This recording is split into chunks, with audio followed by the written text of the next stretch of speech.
Ya kayak isian sandwich yang dihimpit oleh 2 roti. Putuskan rantai sandwich generationnya. Tetapi keluarganya nggak tahu nih cara mengelola uangnya itu seperti apa. Halo semuanya, welcome back my channel. Apa kabarnya nih? Semoga baik-baik aja ya. Oke guys, berhubung sahabatku ada yang request untuk bikin konten bagaimana cara mengatur keuangan untuk sandwich generation. Jadi di video kali ini aku akan coba ngasih tips bagaimana cara mengatur keuangan untuk kamu sandwich generation. Tapi apa itu sandwich generation? Sandwich generation adalah istilah yang menggambarkan keadaan seseorang yang harus menanggung biaya hidup generasi di atasnya, yaitu orang tua atau mertuanya, dan generasi di bawahnya, yaitu anak atau adiknya. Ya kayak isian sandwich yang dihimpit oleh 2 roti. Makanya orang-orang yang ada di posisi ini sering disebut dengan sandwich generation. Tapi tenang guys, untuk kamu sandwich generation jangan merasa resah. Karena dalam Islam, ketika kita menolong orang lain, apalagi ini orang tua kita sendiri, itu akan menjadi ladang ibadah untuk kita mengumpulkan amal baik. Asalkan ikhlas dan diniatkan karena Allah ya. Nah, kalau kamu terjebak sebagai sandwich generation, maka hal terpenting yang harus kamu lakukan adalah putuskan rantai sandwich generationnya. Karena sandwich generation ini konon katanya bisa diturunkan kepada generasi selanjutnya. Nah, maka dari itu kita harus putuskan rantai sandwich generation ini.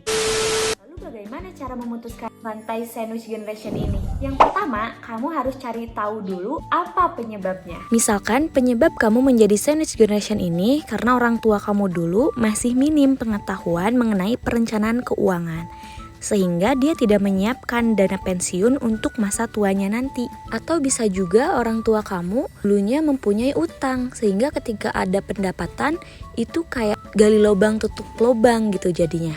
Atau penyebab lainnya, mungkin orang tua kamu dulunya merupakan generasi sandwich yang harus menghidupi banyak orang, sehingga merasa susah untuk menabung kebutuhan di masa tua dan akhirnya bergantung ke generasi selanjutnya.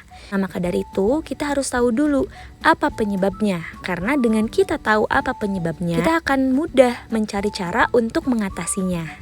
Nah, yang kedua, cara untuk memutuskan rantai sandwich generation ini adalah bantu atur keuangan keluarga kita. Karena ketika nanti kita akan memberikan uang, keluarga kita tahu cara mengelolanya itu seperti apa. Jangan sampai ketika kita memberikan uang, tetapi keluarganya nggak tahu nih cara mengelola uangnya itu seperti apa. Ya kan percuma nantinya gitu. Dan bisa juga kan, kenapa kita menjadi sandwich generation? Ya karena nggak tahu cara mengelola uang itu kayak gimana. Maka dari itu kita harus memberikan literasi keuangan kepada keluarga kita agar lebih paham cara mengatur keuangannya. Selanjutnya, nomor 3 adalah atur keuangan pribadi. Nah, di sini kamu harus mulai budgeting. Diawali dari cek dulu kondisi keuangan kamu dengan cara kamu harus mencatat semua pemasukan dan pengeluaran kamu selama 1 bulan, dan nanti dari sana bisa kelihatan kebutuhan kita selama 1 bulan itu menghabiskan berapa persen dari pemasukan kita.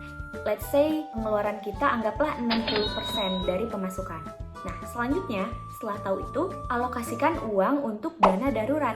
Kenapa ini penting? Karena kita sebagai sandwich generation, ketika misalkan di masa yang akan datang, amit-amitnya kita ada sesuatu hal yang tidak diinginkan terjadi, kita nggak akan ketar-ketir meminjam uang sana-sini. Tetapi ketika ada suatu hal yang tidak diinginkan tersebut, uangnya sudah ada, yaitu dari dana darurat ini. Nah, minimal untuk dana darurat ini adalah 10%.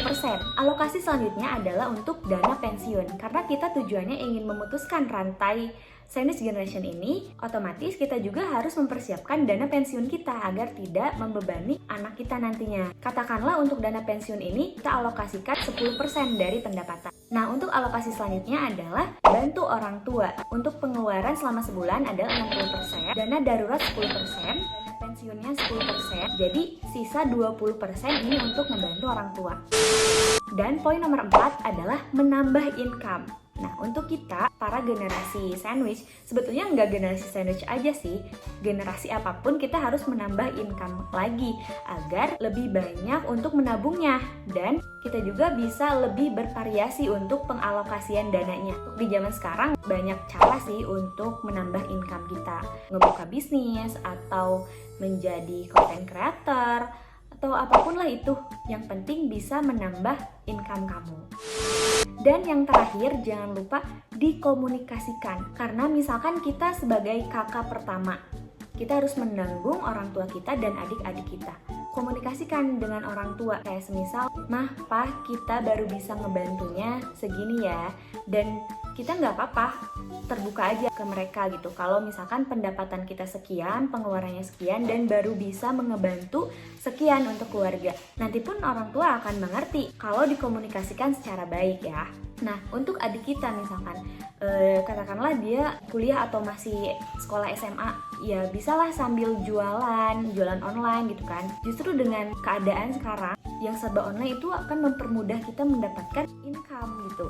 Coba aja komunikasikan.